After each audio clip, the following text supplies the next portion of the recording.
Hey everyone, welcome to the first Repeatable DB creation demo meeting. We don't have a lot to demo or really anything to demo since it's the first meeting, but I just wanted to kind of introduce the project to everyone. I think I've talked to everyone individually, so maybe you're already familiar with it, but and maybe discuss a little bit what we're going to be doing with this meeting moving forward.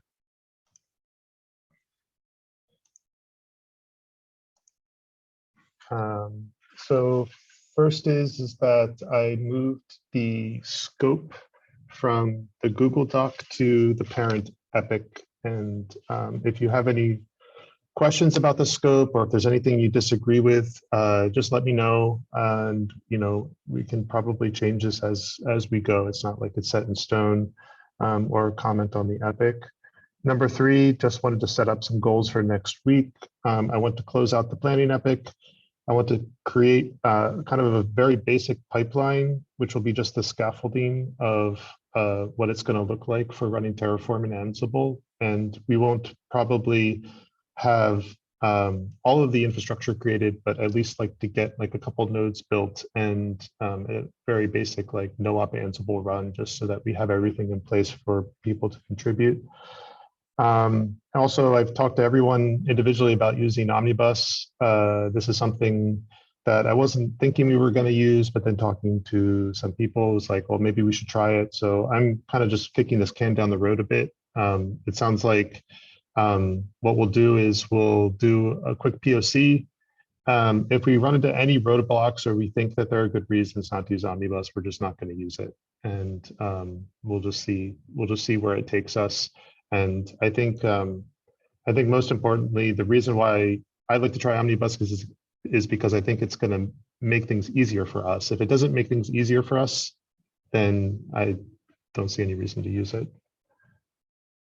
For the demo, I just wanted to show that we have the project created. I also created a run book for creating new projects in infrastructure, since I had to go through this from scratch. And I created a project template that we can use moving forward for projects in infrastructure that sets up the CI jobs for mirroring and everything. So hopefully that'll be easier next time. For the directory layout, I'm pretty much just going to copy what I see other people doing, which is to have an Ansible directory and the Terraform directory. For the Terraform module, I think we'll have to create either our own base module for the instance or just somehow consume what Get is doing. I don't think another option would be to maybe create this module in the modules, create a new module in a separate project. Does anyone have opinions on this? Like what to do about like a base module for this? Should we create a new base module in the Terraform modules subgroup, or should we have it with the project? Or since Grant just joined, we're on item number 1 under the demo heading and talking about like the base module for creating the instance. I know that GET has this like base module that every GCP reference architecture module uses, which just really just like creates like a very basic Linux server. So any opinions on that?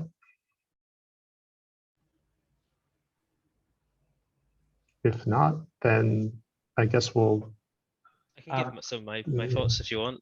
Sure. Yeah, I mean, as we discussed directly, it depends on what you're looking to do.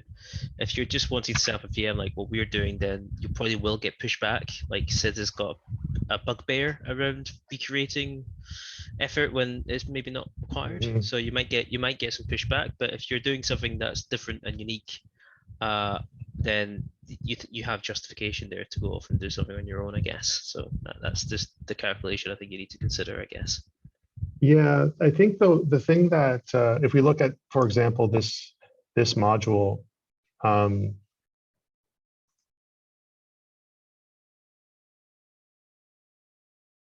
think the only thing that we might need to add is, so it has NAT,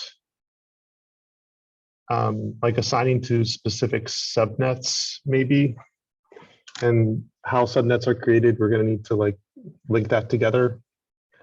So I don't know. We'll take a look to see if it's possible.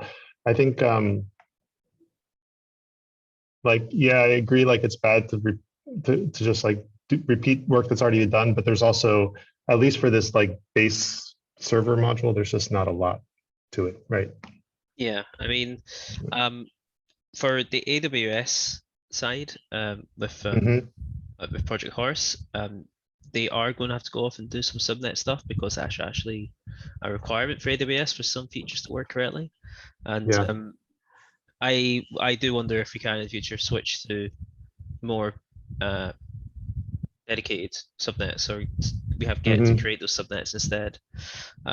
So I'm not against contribution in that vein or discussing that. The issue with AWS is a little bit different because AWS literally proffers you must have this X number of subnets for a Kubernetes cluster to work or stuff like that.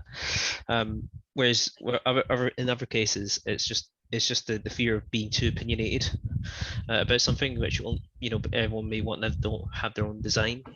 Whereas also Get, it needs to be a standard subnet design. So if it's something along those lines that would just be applicable, that would be common sense for everybody to use, then that's something we definitely want to see and Get. But I'm happy to discuss that more if you're wanting to go down that route. Yeah, that sounds good. Okay. And Terraform state and environments. Grant, this is also something I would be interested in your input on. I didn't talk to you about like what you've explored so far for managing different environments in Get. I guess for Get, it's sort of like you're not having to manage multiple environments yet, but maybe we do. Oh, you do. So are you using workspaces for that? We're actually we're not using workspaces, no. Terraform workspaces we found to be a little bit more limited than what was maybe you wanted to do, so to speak. The key thing with us is that we just have separate folders for each environment. That's what we've done, because I found that cleaner and easier to work with. For your workspaces, you have to keep checking what workspace you're in it, and obviously the different environments are different depending on their size, and so we just went for a more boring approach of you just have a separate folder for every environment. Yeah. For the state file piece, I mean, you can use workspaces. There's no reason why you shouldn't be able to. There's the base, the top level config that Get Terraform modules will consume. But if you want to do workspaces, yeah, that would be I don't see a reason why that wouldn't work. And for state, we made Get before GitLab had the ability to store Terraform state. So we store in an object storage bucket on the target cloud provider. But again, this is configurable, and this is a top level config. So this is user config in our world. We don't we guide you to do object storage in the docs right now, but eventually, because I guess it's a bit of a weird one, because obviously most outside users will be set up a GitLab environment, so they won't have a GitLab environment to store the config in, the state in, unless they want to do it on .com. So we're probably going to stick with that as a general, but the Terraform states being stored in GitLab should be configurable at the top level. There's no reason why it shouldn't be. Yeah. I don't know. Does anyone know if we're using, are we using GitLab for managing Terraform state anywhere else right now or not? Yeah, I don't know. I'm not aware of it officially or internally, but as far as I understand it, obviously it's behind the scenes, it's just object storage on GitLab.com, really. So with GitLab being an interface between that, so it's a perfectly valid option for you to explore if you want to go down that route instead of having to create an object storage bucket each time. But to my knowledge, it's per project, but you can add a prefix in Terraform that will store the state in a folder within the object storage. So you can use one project for it. Yeah, maybe we'll just do that. I mean, that puts the bucket in ops. I forget if we created a Terraform bucket in ops yet for the GitLab instance there, but we could. And that also, I think, is better for keeping your state file in a separate project from where the infrastructure is running. So it's probably a good thing to do. And then the last point here is just peering in subnets, and we need to, if we're going to peer ops, and we'll have to peer ops if we want the runner to have access to all of the infrastructure in each of these projects to, SSH into them and run tasks. So we'll have to pick at an available subnet that doesn't overlap. That's pretty much it. Does anyone have any questions or comments? Cool. Well, thanks everyone. We'll end the meeting. See you next week. Ciao.